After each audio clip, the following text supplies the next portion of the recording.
आज हम आपको क्षारक तथा क्षारक के बारे में बताएंगे। वे पदार्थ जो जलीय विलयन में हाइड्रोक्सिल आयन OH आयन देते हैं उन्हें क्षारक कहते हैं। यानी कि ऐसे पदार्थ जो जल में घुलने पर OH आयन देते हैं, OH आयन देते हैं, उन्हें क्षारक कहते हैं। क्या कहते हैं? उनको क्षारक कहते हैं। हमारे पास ये प्रबल क्षारक है, sodium hydroxide NaOH, potassium hydroxide KOH, ammonium hydroxide NH4OH और कैल्शियम हाइड्रोक्साइड COH का ट्वाइस। ये हमारे पास दो प्रबल क्षारक है और दो क्या है? दुर्बल क्षारक है। अब इनकी इक्वेशन बना सकते हैं, बहुत ही आसान है इक्वेशन बनानी। क्या है? NaOH ले लिया, NaOH में क्या कर दिया? Na अलग होगा, Na आयन प्लस, और OH आयन अलग होगा। KOH को जल में घोला, जल में घोलने पर क्या हो जाएगा? K आयन अलग होगा, पोटेशियम आयन, और OH आयन अलग होगा। तो दोनों क्या दे रहे हैं? OH आयन दे रहे हैं। तो क्या है ये? OH आयन देने वाले क्या होते हैं? क्षारक होते हैं। तो क्षारक वे पदार्थ है जो जल में घोलने पर या जलीय विलयन में OH आयन देते हैं। OH आयन को कहते हैं हाइड्रोक्सिल आयन देते हैं, उन्हें क्षारक कहते हैं। अब क्षारक की जो परिभाषा है वह क्लियर हो चुकी है। अब आगे चलते हैं हम क्षार पे। क्षार क्या होते हैं?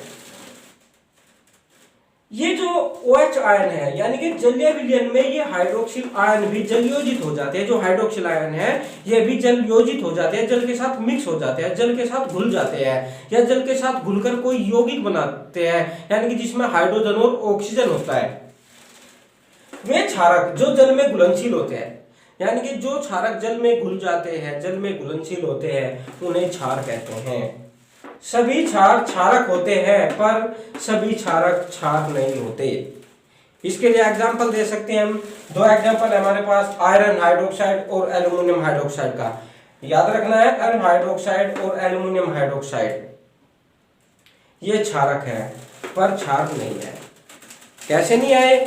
कि ये दोनों जल में मिलाने पर अगर हम इनका जल के साथ विलयन बनाते हैं, OH आयन तो देते हैं लेकिन जल में घुलनशील नहीं होते, तो इसलिए इनको क्या कहते हैं? इनको क्षारक कह सकते हैं, लेकिन इनको क्षार हम नहीं कह सकते। अब हम आपको क्षार के जो सामान्य गुण हैं उनको बताएंगे। सामान्य गुण तो बहुत होते हैं, लेकिन हाईस्कूल सिलेबस के अनुसार आपको इसके कम से कम 2 गुण याद रखने हैं। स्टार्ट करते हैं। जो क्षार होते हैं वे लाल लिटमस को क्या कर देते हैं? नीला कर देते हैं। लाल लिटमस को क्या कर देते हैं? नीला कर देते हैं। नंबर 2, क्षार अम्लों से क्रिया करके लवण तथा जल बनाते हैं। ऐसी अभिक्रिया उदासीनीकरण अभिक्रिया कहते हैं। ये एग्जाम्पल जो है, ये इक्वेशन जो है तीसरी बार आई है। सबसे पहले उदासीनीकरण अभिक्रिया में आई थी, दूसरे अम्लों के रासायनिक गुण में आई थी, और यहाँ पे क्षारों के रासायनिक गुण में ये आई। तो एक इक्वेशन अगर आपने याद कर ली तो वो 3 जगह काम कर रही है। देख लो, क्षार अम्लों से क्रिया करके लवण तथा जल बनाते हैं, इस अभिक्रिया को उदासीनीकरण कहते हैं। कोई भी क्षार ले लिया हमने NaOH और अम्ल ले लिया H2SO4।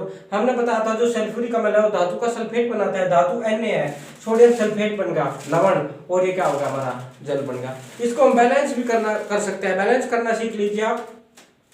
यहाँ पे सोडियम जो है, सोडियम के एक अणु है। यहाँ पे सोडियम के कितने अणु है? 2 अणु है।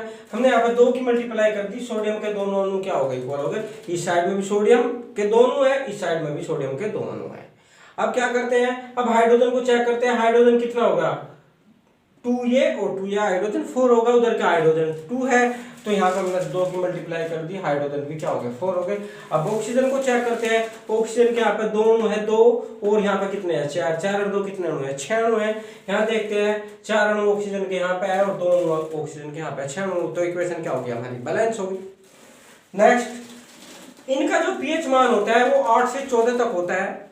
अम्लों का भी आपने पढ़ा, अम्लों का pH मान क्या होता है? 0 से 6 तक होता है, और जो pH मान 7 है वो उदासीन विलयन का होता है। ये बहुत एग्जाम में पूछा जाता है कि pH मान जो है 7 अम्ल का होता है या क्षार का होता है। तो pH मान जो 7 है वो उदासीन विलयन का होता है, यानी कि जल जो है उदासीन विलयन है और जल का pH मान 7 होता है। ये इंपॉर्टेंट है, इसको आप याद रखोगे। तो जल का pH मान 7 होता है।